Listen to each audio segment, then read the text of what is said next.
SM Store, amanah dalam muamalah.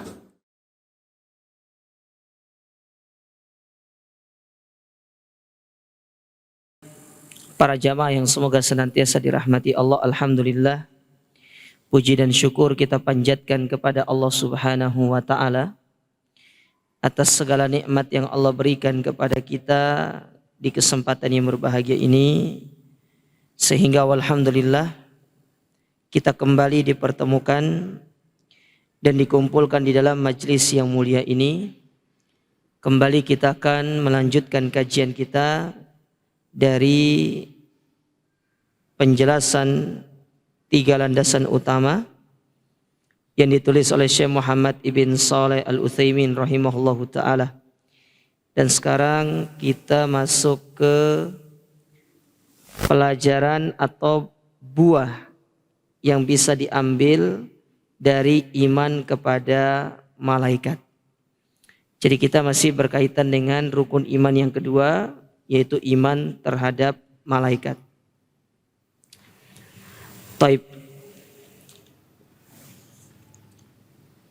Sebelum saya membacakan ini, saya ingin menyampaikan sedikit tentang sifat fisik dari malaikat. Ya. Jadi malaikat itu ada sifat-sifat fisiknya.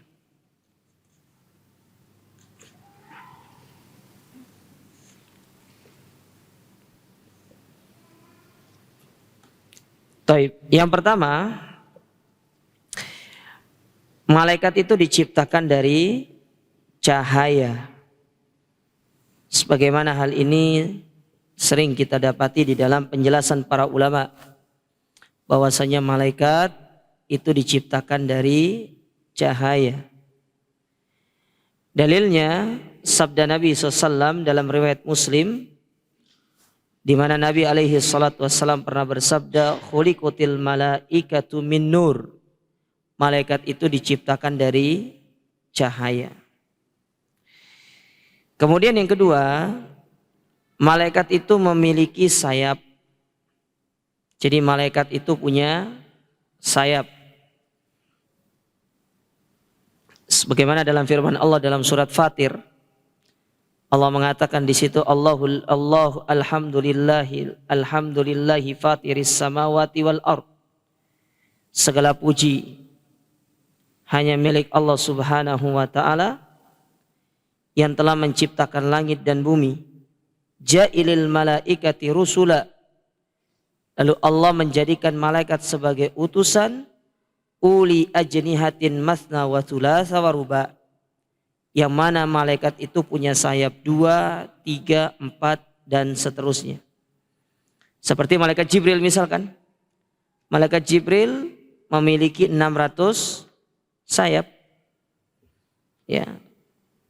Mereka memiliki 600 sayap.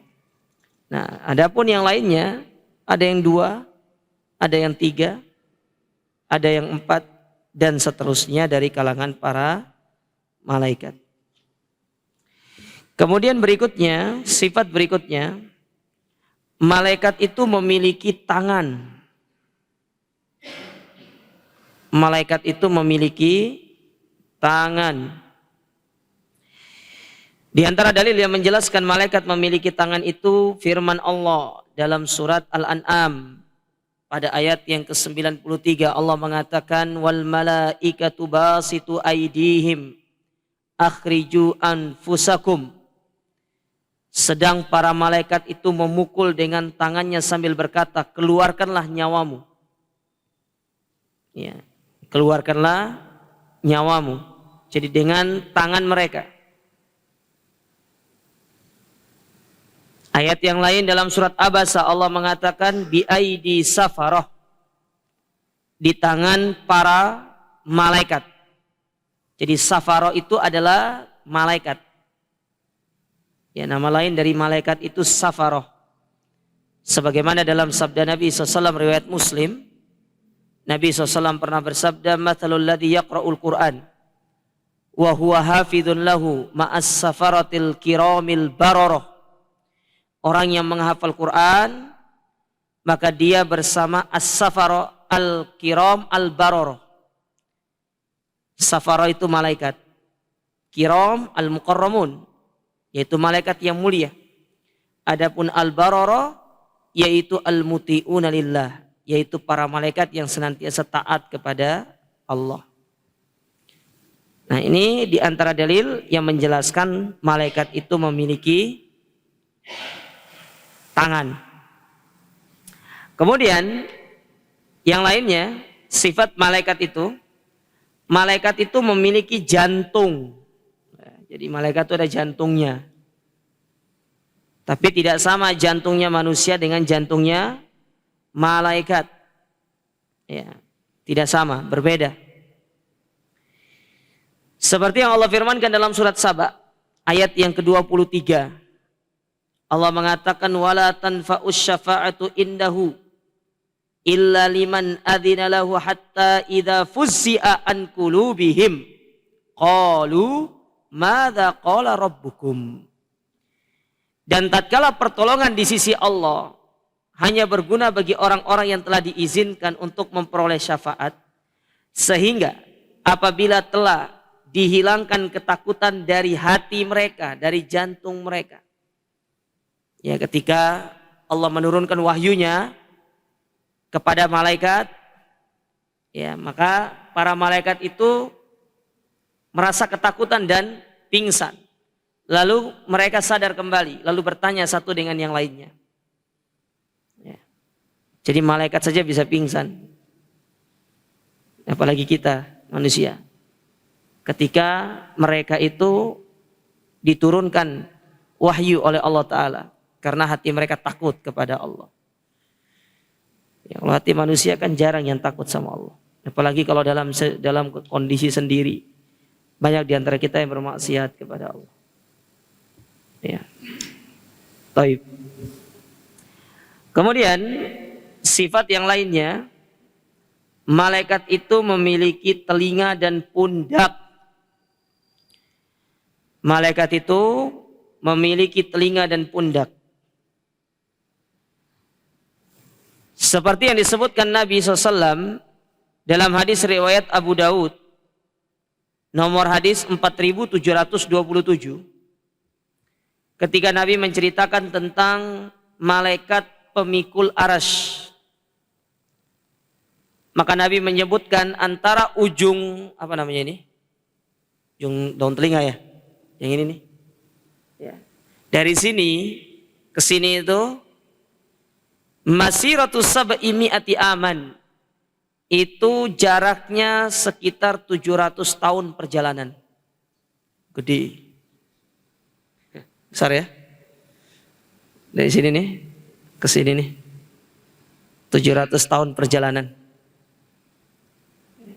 Nah, tapi Nabi tidak menyebutkan perjalanannya pakai apa, naik onta, jalan kaki, wallahu a'lam. Taruhlah kita pakai naik onta lah. 700 tahun perjalanan, Pak.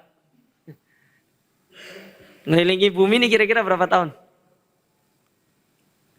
Orang Indonesia pergi ke Saudi itu menghabiskan waktu berapa lama? Yang kemarin naik sepeda motor itu? Itu loh yang naik NMAX itu loh. Yang sama anaknya. Nggak tahu? Itu nggak sampai setahun. Berapa bulan gitu. Kelilingi bumi. Ya, nah kalau dari sini ke sini itu 700 tahun jarak. Gede malaikat itu. Ya, besar. Makanya kalau kita bermaksiat, artinya tidak taat, Allah tuh masih punya hamba-hamba yang lebih besar daripada kita. Ya, yang lebih gede daripada kita. Bukan lebih gede dari kita juga, lebih gede daripada, mungkin daripada masjid, bahkan lebih gede daripada bumi ini. Besar malaikat itu. Luar biasa. Ya. Taib. Kemudian sifat berikutnya, malaikat itu memiliki mata.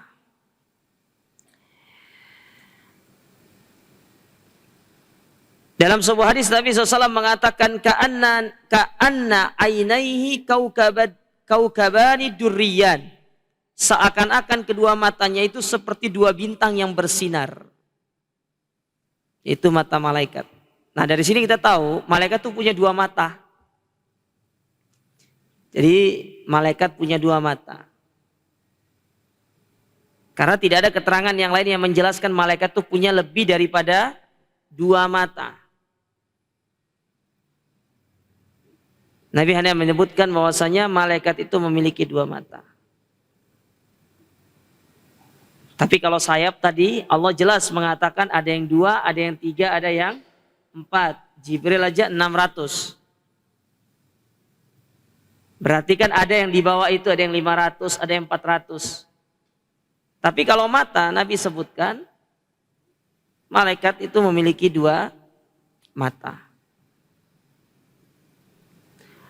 Kemudian berikutnya, sifat malaikat itu mereka bisa menjelma menjadi manusia dengan izin Allah. Sudah kita jelaskan waktu itu. Ya, dengan izin Allah. Ya, dengan izin Allah Subhanahu wa taala. Baik, kemudian yang terakhir di antara sifat daripada malaikat itu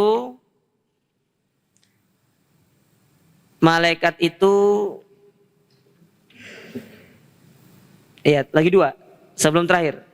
Malaikat itu tidak makan dan tidak minum. Jadi malaikat itu tidak makan dan minum. Dalilnya itu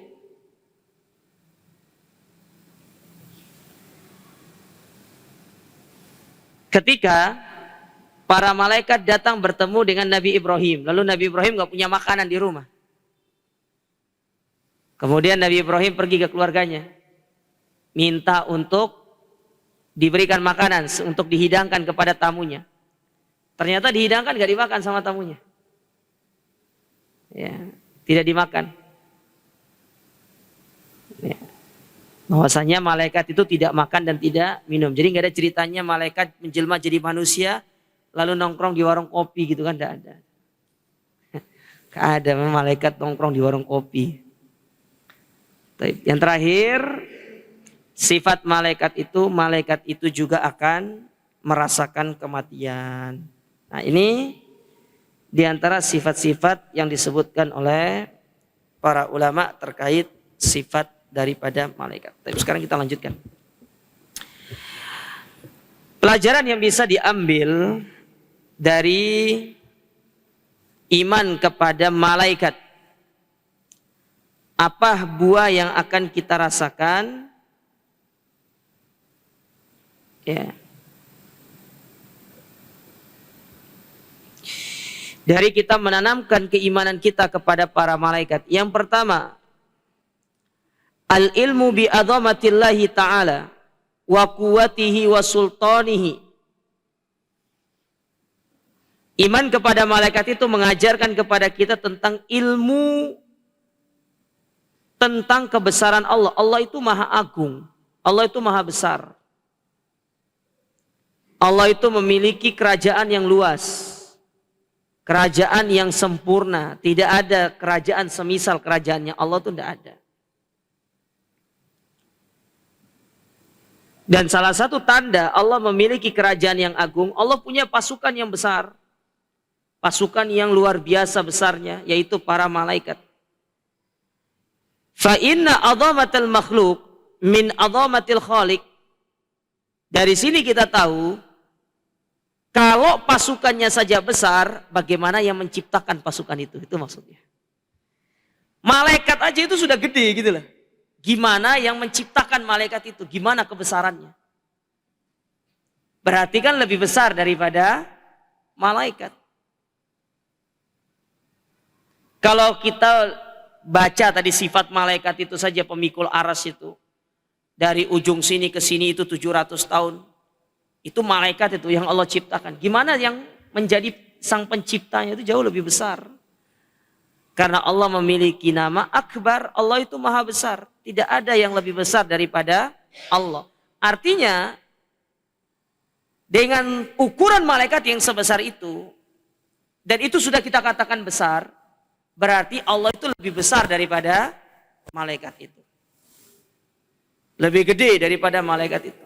Dan kita tidak tahu bagaimana besarnya Allah itu, kita tidak tahu. Kita belum pernah melihat Allah Ta'ala. Nabi saja ketika Isra Mi'raj kan tidak melihat Allah. Makanya ketika ditanya oleh para sahabat terkait apa yang dilihat oleh Nabi SAW ketika beliau melakukan Isra dan Mi'raj, beliau hanya menjawab nurun ala nur. Ya, jadi berupa cahaya, nggak ngelihat apa-apa. Ya, tidak melihat wajah Allah, hanya berbicara dengan Allah Ta'ala, menerima perintah sholat, itu doang. Tidak melihat wajah Allah itu seperti apa, tidak bisa. Sehingga disebutkan oleh para ulama, melihat wajah Allah itu adalah sebuah kenikmatan yang Allah siapkan khusus bagi penghuni surga. Jadi kalau pingin lihat wajah Allah, syaratnya harus masuk surga. Kalau nggak masuk surga nggak bisa lihat wajah Allah, itu syarat mutlak. Syarat mutlak, nggak bisa diganggu gugat. Pingin lihat wajah Allah, masuk surga. Kalau berbicara dengan Allah, para ulama memiliki ijma, jangankan orang mukmin, orang kafir saja di hari kiamat dia akan berbicara dengan Allah. Ketika nanti disidang oleh Allah Ta'ala. Tapi melihat wajah Allah, hanya orang mukmin yang masuk ke dalam surga yang mampu melihat wajah Allah. Karena itu kenikmatan yang dikhususkan untuk orang-orang yang beriman.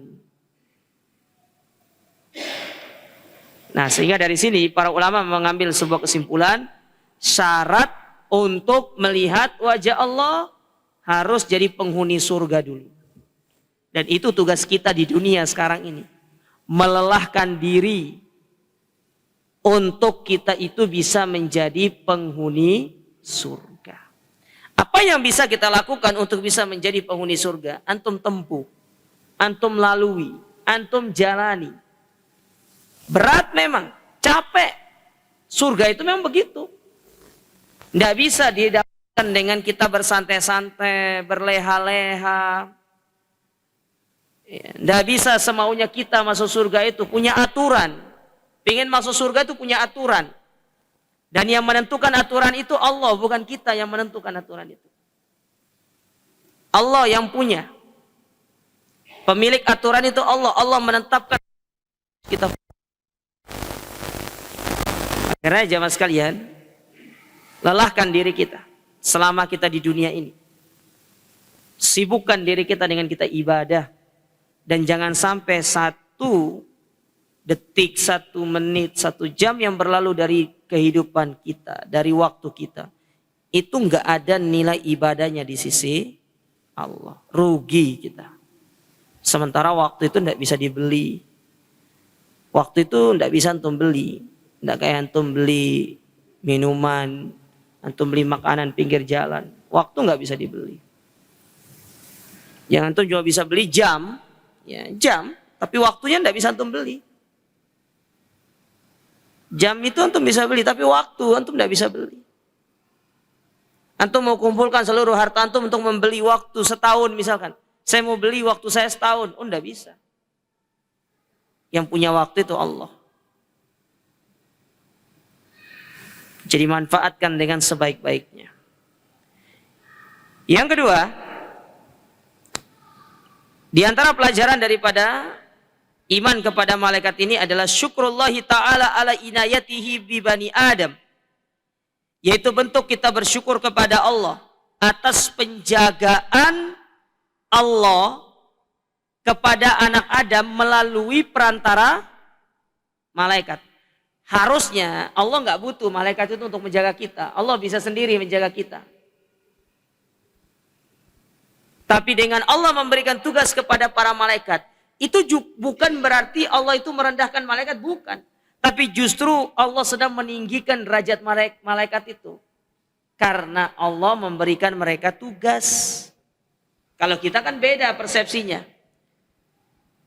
Kita diperintahkan ibadah, kita anggap ibadah itu suatu hal yang sangat mengganggu kita. Kita anggap ibadah itu suatu hal yang ini suatu hal yang gak enak gitu loh. Para malaikat justru beda. Mereka malah senang kalau mereka itu disuruh, diperintahkan oleh Allah Ta'ala untuk melakukan perbuatan. Makanya kan kita dapati sifat malaikat itu beribadah tidak kenal bosan, beribadah tidak kenal lelah, tidak pernah membangkang kepada Allah Ta'ala. Beda dengan manusia. Manusia disuruh perbanyak Quran, baca Quran, perharinya belum tentu baca Quran. Sebulan mungkin belum tentu, ada juga baca Quran itu. Disuruh infak banyak alasan. Disuruh sedekah banyak alasan.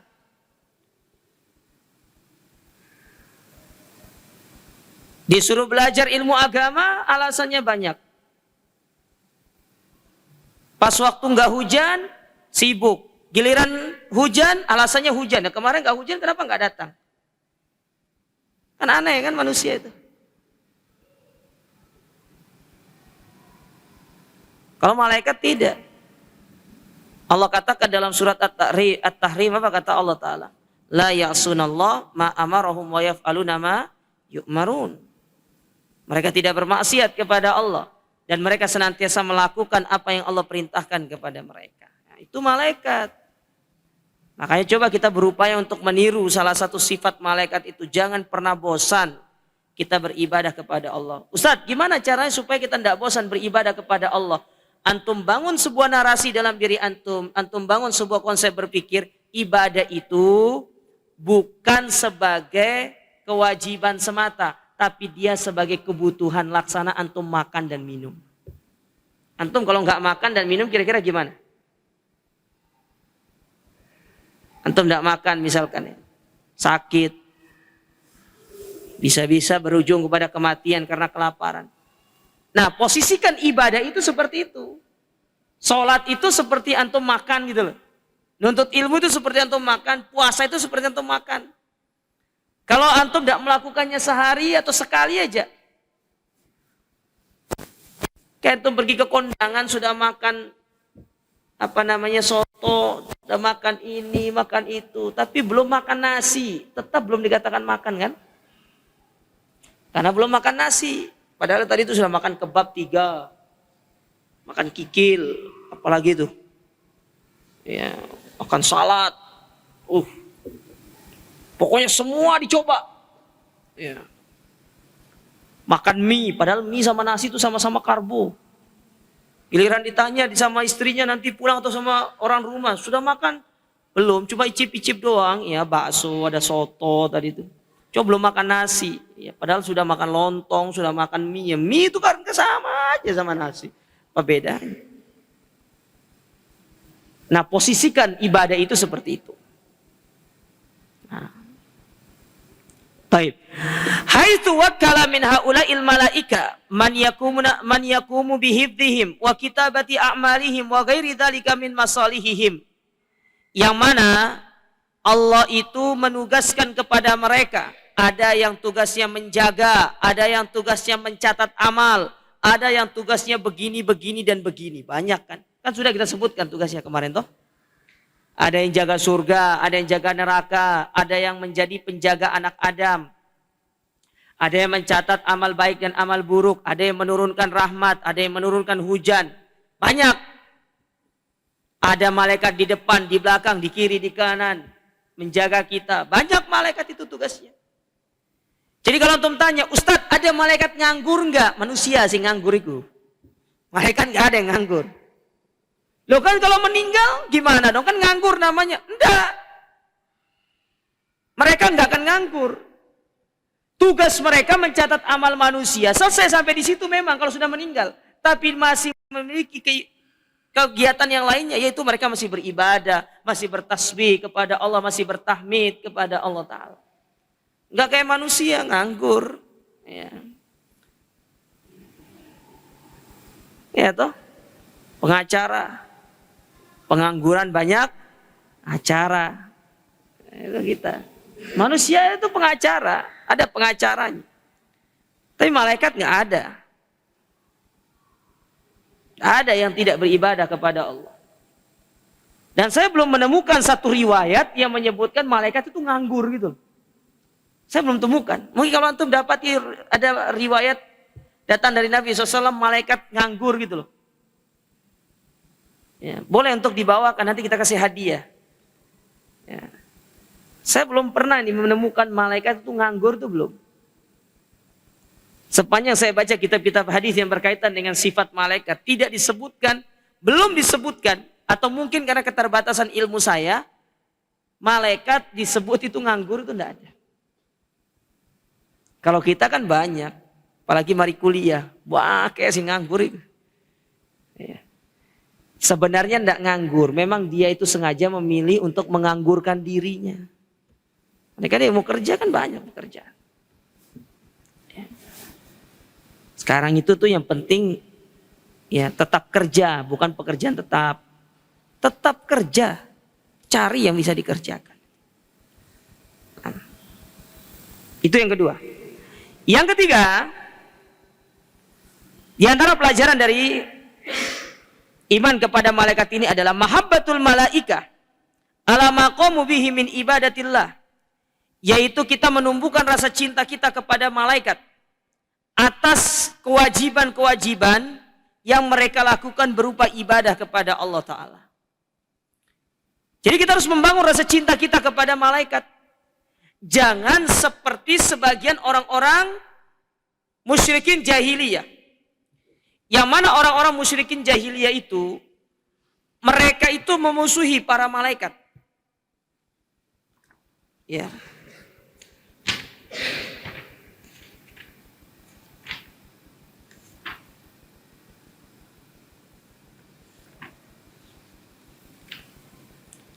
Saya carikan dulu.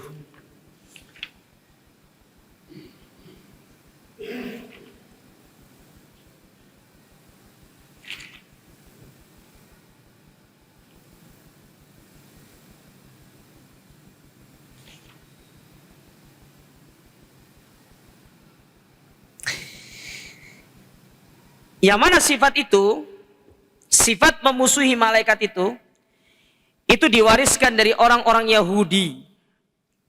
Kata Allah Ta'ala dalam surat Al-Baqarah ayat yang ke-98, menjelaskan tentang orang-orang Yahudi, itu mereka memusuhi malaikat. Allah mengatakan, man kana aduwan lillahi wa malaikatihi wa rusulihi wa Jibril wa Mikaila fa innallaha aduwwun lil kafirin. Bahwasanya ada di antara manusia-manusia ini yang mereka itu menjadi musuh bagi Allah, musuh bagi malaikat, musuh bagi Rasulnya. Bahkan mereka itu musuh bagi Jibril dan Mikail. Mereka tidak senang sama Jibril dan Mikail itu. Kalau Mikail itu malaikat apa? Malaikat apa?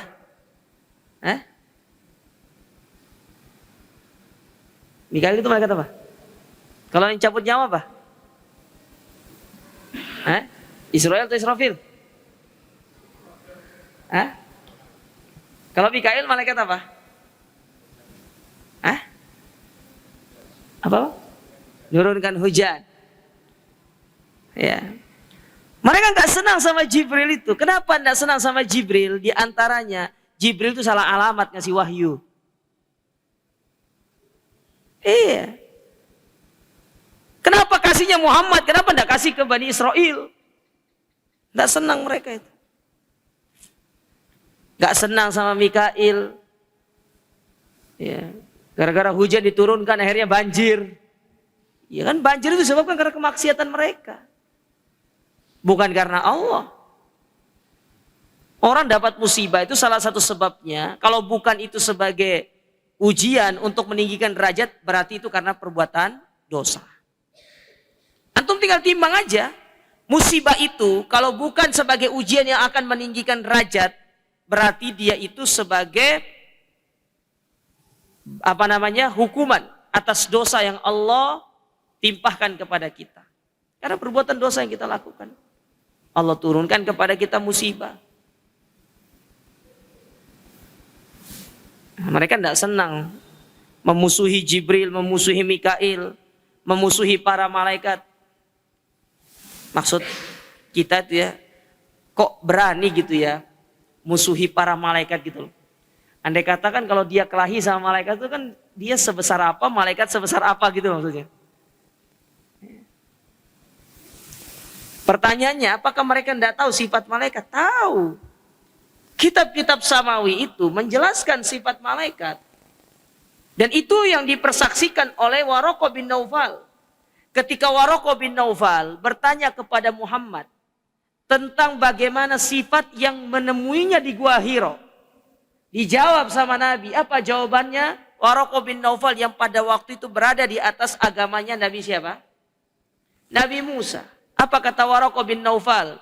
Hadan namus. Itulah Nabi datang kepada Musa. Artinya dia paham bagaimana sifat para. Gak mungkin Waraqah itu ngomong seperti itu kalau gak paham gitu loh. Kan disebutkan sifatnya. Jibril itu seperti apa. Maka langsung dia itu memberikan konklusi. Kesimpulannya apa? Oh iya, itulah namus yang pernah mendatangi Nabi Musa.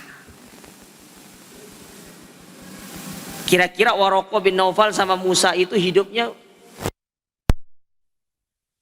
enggak, jauh. Terus gimana caranya bisa tahu? Ya lewat kitab-kitab itu, lewat Taurat yang dia pelajari itu. Lewat ilmu-ilmu yang dia pelajari dari para ulama-ulama tersebut. Mereka paham. Ya, mereka ngerti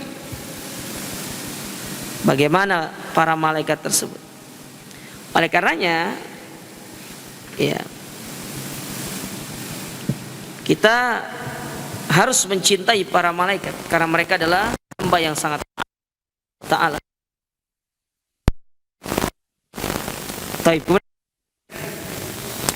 Waqad ankara qaumun minaz zaigina kaunal malaikati ajzaman.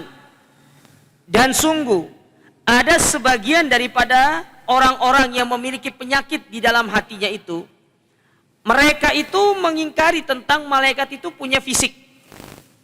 Mereka tidak mengimani malaikat itu punya fisik. Mereka beranggapan innahum ibaratun an al-khairi al-kaminati fil makhluqat. Bahwasanya malaikat itu hanya sebuah energi positif yang ada di dalam diri.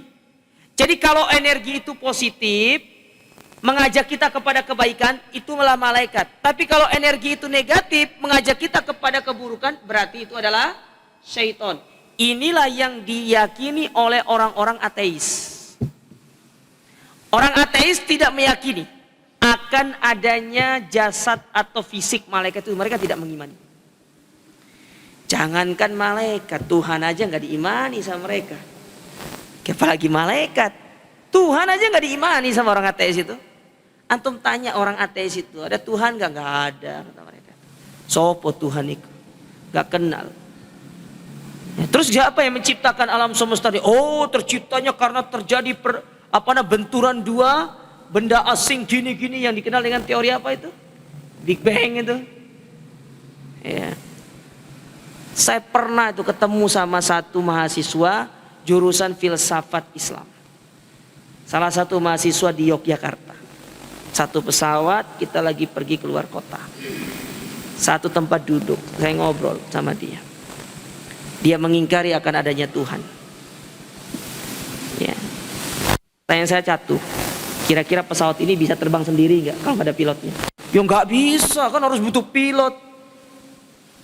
Ya. Nah ini pesawat nggak bisa terbang kalau nggak ada pilotnya. Terus dunia ini gimana cara ngaturnya sendiri? Bisa nggak dia? Langsung diam dia. Bisa ngomong. Suruhlah pesawat ini terbang sendiri. Gak bisa. Kalau memang dia bisa terbang sendiri pesawat ini, hebat dia pesawat ini. Apapun ya yang namanya alat transportasi tetap butuh ada yang. Antum gak ada pernah temukan pesawat terbang sendiri? Autopilot lah. Di atas saja pas waktu di stay di atas ketinggian sekian baru dinyalakan autopilot. Tapi namanya take off sama landing, adzan dulu. Ya, kita lanjut.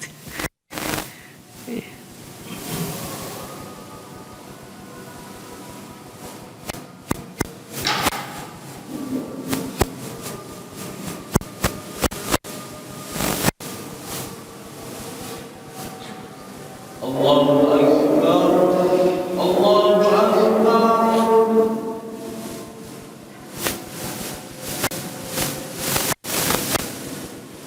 Allah.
Taib.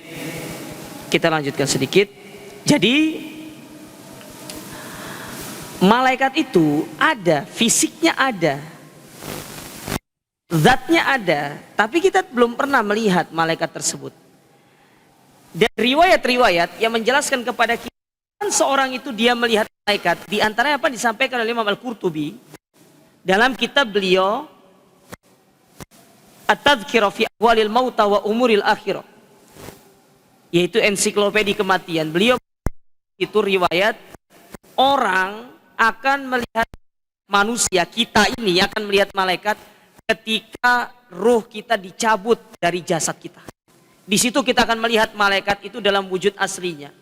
Cuma masalahnya ketika kita dicabut ruhnya, antum kan tidak bisa lagi cerita sama orang. Kira-kira gimana ceritanya antum dicabut ruhnya, antum lihat malaikat terus antum cerita sama orang, kira-kira gimana? Kalau ada orang bilang, saya dicabut, terus saya lihat malaikat itu. Karena dari sini itu sebenarnya terjadi khilaf di kalangan para ulama itu. Apakah mati suri itu ada? Mati suri itu ada atau enggak? Itu yang terjadi khilaf di kalangan para ulama itu. Nah, apakah orang mati suri itu sama dengan mati yang dicabut ruhnya itu? Itu terjadi khilaf di kalangan para ulama.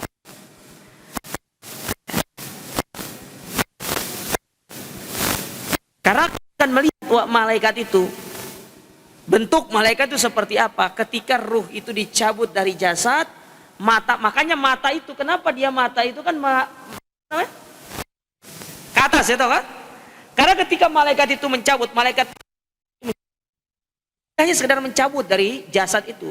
Adapun sisanya ruh itu keluar, itu dia akan di apa namanya istilahnya, disambut oleh malaikat-malaikat yang ada di kiri dan di kanan. Kan peristiwanya begini, orang sudah kelihatan tanda-tanda kematiannya, maka datanglah para malaikat untuk dia itu duduk di kiri dan di kanannya jasad tersebut. Setelah mereka datang, aktor utamanya datang. Aktor utamanya malaikat maut itu datang, dia cabut, duduk di kepalanya, di atas kepala sini, dicabut dari sininya. Seraya mengatakan kalau itu orang mukmin, ya ayyatuhan nafsut thayyibah, wahai jiwa yang tenang, ukhruji ila mardati rabbik, keluarlah engkau menuju keridhaan Rabbmu. Maka ditarik pelan-pelan laksana air yang keluar dari ceret. Ketika sudah ditarik, disambut oleh para malaikat, dibawa ke langit. Maka sampai langit itu ditanya sama para malaikat yang ada di langit, man fulan bin fulan. Dibuka ke langit sampai ke langit yang paling atas, baru diturunkan lagi menuju liang lahatnya. Nah, gitu prosesnya begitu. Di situ kita baru lihat malaikat. Gak ada cerita sudah dibawa ke langit 7 masuk jasad lagi, lalu bangun. Pinggirnya kalau itu. Ya. Di situ baru kita akan melihat fisik malaikat itu seperti apa. Tapi kan kita tidak bisa cerita sama malaikat tuh begini ya, udah tuh bohong itu, kadzab. Kalau ulama hadis bilangnya apa? Ya, antum mau yang biasa atau yang hadis itu? Kalau bilang orang itu bisa pendusta, ada kadzab, tapi itu sudah keras itu. Tapi kalau dia sering berdusta, oh ini dajjal dia ini. Itu ulama hadis gitu dia. Orang kalau sering dusta, oh dajjal ini. Dan dajjal kan pendusta orangnya. Keras ulama hadis itu kalau menilai manusia. Bukan lagi kadzab, bukan lagi orangnya begini, tapi kalau sudah orang ini pembawa kabar buruk, ini sudah dusta orang ini, dajjal ini. Coba antum buka ilmu hadis itu ya, buku-buku hadis. Ketika para ulama menghukumi satu rijal itu, jangankan antum ini menyampaikan sebuah omongan, antum plesetin dikit, sekedar bohong sama ayam, ada ayam antum panggil ayam nih, anda ada apa-apa di tangan antum nih.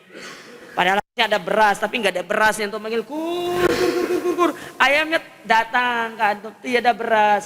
Lalu ada orang ingin ngambil hadis dari antum, dilihat antum bohong sama ayam, oh kadzab orang ini, sama ayam aja bohong apalagi hadis Nabi. Kalau kita kan enggak, bohong sama ayam memang hal yang lumrah. Bagaimana ulama itu? Sampai segitunya mereka itu. Nah fisiknya ada. Itu punya fisik. Karena dalil-dalil yang menjelaskan malaikat itu punya fisik itu terlalu banyak. Satu, firman Allah tadi surat Fatir ayat 1 tadi. Itu sudah jelas. Segala puji milik Allah yang menciptakan langit dan bumi dan menjadikan malaikat sebagai utusan. Mereka memiliki sayap itu kan ada fisiknya. Cuma bentuknya seperti apa wallahu a'lam. Nggak ngerti. Pesawat punya sayap, ayam punya sayap. Sama nggak pesawat itu sama sayapnya ayam itu? Nggak sama. Ya. Sayap burung sama sayap ayam beda. Sayap burung itu bisa dipakai terbang jauh, sayapnya ayam kan tidak bisa. Mentok-mentok jadi makanan antum. Pesan apa? Sayap. Ya. Biar lebih keren, bukan sayap. Pesan apa? Wings. Wings. Kenapa deterjen aja wings? Nah, jadi punya sayap. Taib. Kita tidak ngomong firman Allah sudah. Terlalu banyak firman Allah itu. Contoh sabda Nabi SAW. Ya. Di antara sabda Nabi SAW yang menjelaskan tentang malaikat itu punya sayap. Itu ada. Ya, sabda Nabi SAW di bawah situ. Kalau antum punya buku bacaan ini. Wassalam ala kulli babin min abwabil masjid al malaika yaktubuna awal fal awal. Setiap hari Jumat, setiap pintu itu ada malaikatnya mencatat dia siapa ini nih sering telat ini. Ini nih yang sering datang khotib sudah naik mimbar ini. Ini yang sering tidur di belakang ini. Kayak Arfa belakang. Ya Arfa. Jadi malaikat itu punya fisik dia. Mereka catat. Fa idza jalasal imam tawa ussuhub wa ja'u yastami'u dzikr. Kalau sudah imam di atas mimbar, ya sudah. Dia duduk, dia mendengarkan khutbah, sudah dia tutup buku catatannya. Jadi antum-antum yang tidak kena catat itu, bahaya itu. Setiap hari Jumat goib berarti. Ya, makanya yang pasti kena catat itu pasti khotibnya kena catat. Kira-kira gimana antum khutbah Jumat kalau nggak ada khotibnya? Terlalu banyak firman Allah itu menjelaskan malaikat itu ada, terlalu banyak. Satu itu tadi firman Allah dalam surat Fatir ayat 1 itu sudah cukup menjelaskan malaikat itu ada fisiknya. Bukan seperti bayangan-bayangannya orang ateis, bukan seperti bayang-bayangannya orang-orang liberal, malaikat itu nggak ada. Malaikat itu hanya sebuah energi positif dalam dirinya segala macam. Nah, inilah kebebasan berpikir yang tidak diikat dengan dalil. Akhirnya liar. Ya, makanya orang-orang ateis, orang-orang liberal itu sama saja sebenarnya, nggak ada bedanya. Cuma satunya ote-ote, satunya bakwan aja. Ya gitu aja, nggak ada bedanya. Antum usah dengar mereka kalau ngomong itu. Ngapain antum dengar mereka ngomong? Begini, mau sampai bebusa mulutnya itu ya, antum usah dengar mereka itu. Ya, anggap aja mereka itu adalah orang-orang yang sedang kurang obat. Kayaknya butuh untuk diterapi kembali. Ya, kasihan orang-orang. Nah, taib jemaah sekalian. Jadi intinya malaikat itu tuh punya fisik, ada fisiknya. Tapi kita tidak tahu fisiknya seperti apa, tangannya seperti apa, mari itu secara khusus. Ya terus kakinya bagaimana, telinga apa seperti telinga kita tidak tahu. Karena tidak ada dalil secara khusus yang menjelaskan seperti itu. Ya, Nabi dan Allah Ta'ala itu hanya menyampaikan kepada kita dalil secara umum. Dan kita harus mengimani hal tersebut. Ya, maka antara bentuk kita agama, sebagaimana kata Allah Ta'ala, wajal atau kami jadikan kalian sebagai umat pertengahan itu adalah tidak meremehkan. Gimana maksudnya lebih-lebihan itu? Kalau dalilnya secara umum, ya udah umum aja, nggak perlu secara. Loh, terus kalau Allah punya tangan, berarti punya jari. Kalau Allah punya jari, berarti punya kuku. Manusia kayak gitu. Ya. Nah itu tidak perlu seperti itu, biasa saja beragama itu. Allah punya tangan, ya udah Allah punya tangan. Malaikat punya tangan, malaikat punya tangan. Sudah, selesai, clear. Islam itu begitu. Ya. Kita tutup dengan sikap sahabat. Lihat sahabat itu. Diturunkan firman Allah Ta'ala. Ar-Rahman alal arsy istawa. Allah itu bersemayam di atas arsy. Pertanyaan saya yang pertama, mereka paham bahasa Arab nggak? Paham, karena bahasa mereka bahasa Arab. Pertanyaan kedua, ketika ayat itu turun, mereka nanya nggak sama Nabi, apa yang dimaksud dengan istiwa? Nggak ada yang nanya. Ketika ayat itu turun, Ar-Rahman ala arsy-istawa, Allah bersemayam di atas arasnya, mereka sudah ngerti. Yang namanya beristiwa itu di atas. Adapun bentuk istiwa itu seperti apa, tidak ada yang pernah bertanya. Antum cari sahabat manapun, datangkan satu riwayat dari kalangan para sahabat yang bertanya tentang makna istiwa, itu nggak ada. Munculnya di zaman Imam Malik. Dan itu generasi tabi'ut tabi'in. Generasi ketiga. Karena Imam Malik itu muridnya tabi'in. Para ulama memasukkan Imam Malik itu kepada pembesar tabi'ut tabi'in. Ya, bukan masuk ke dalam pembesar tabi'in, tapi masuk ke dalam pembesar tabi'ut tabi'in. Antum bisa baca buku-buku sejarah yang menjelaskan tentang mereka, bagaimana mereka itu menolak bertanya terkait masalah sifat-sifat yang tidak ada dalil secara khususnya. Wallahu a'lam bishawab. Ini yang bisa kami sampaikan. Kurang lebihnya kami mohon maaf. Jazakumullah khairan. Wassalamualaikum warahmatullahi wabarakatuh.